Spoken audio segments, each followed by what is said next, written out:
नाव सांगा तुमचं. मी मच्छिंद्र दत्तू ढवळे, राहणार पद्मावती सागरनगर. आज दुपारी क्षेत्रीय मला फोन आला होता की जरा वॉर्ड ऑफिसला या म्हणून.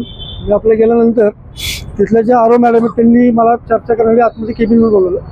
आतमध्ये नंतर त्यांनी मला एक सांगितलं सगळं की तुमचा जो प्रतिस्पर्धी आहे उद्धव कांबळे यांनी तुमचा फॉर्म AB फॉर्म फाडलेला आहे. मी म्हटलं ठीक आहे, मला चर्चा कळली म्हटलं ती, पण अशी चर्चा मला कळली की तो फॉर्म फाडला ना, तिने खाल्ला तो फॉर्म, अशी मला चर्चा कळली. तर ते म्हटले ठीक आहे, आता जे काय झालं माहीत नाही आपल्याला. मग म्हटलं मॅडम आता याच्या पुढचं प्रोसिजर काय तुमची.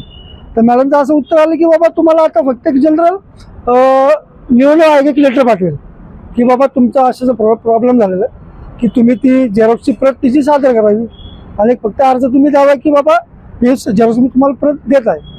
तर मी त्यांना म्हणजे प्रश्न केला की बाबा हे बघ, मी अधिकृत उमेदवार आहे, मी पण AB फॉर्म भरला, त्यांनी उशिरा भरला, मी पहिला भरलेला आहे. मी भरला दुपारी 2:15 ते 2:30च्या दरम्यान, त्यांनी भरला काहीतरी दुपारी 3:30 पावणे 4 दरम्यान.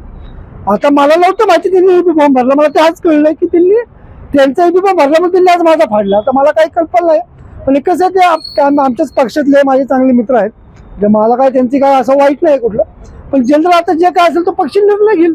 आता पक्षाने मला अधिकृत जर का AB फॉर्म दिला तुम्ही आपला भरला तो मी मोकळा आलो, मी माझ्या प्रचाराला लागलेलो.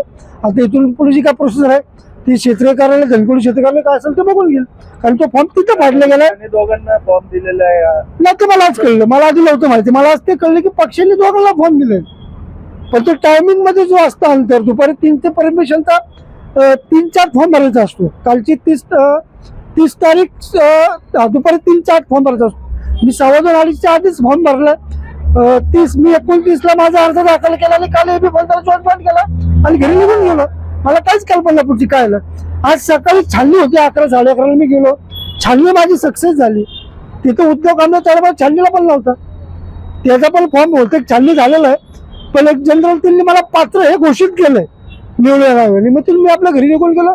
नंतर तिथं काय झालं गोंधळ मला काहीच कल्पना नाही त्या गोष्टीची.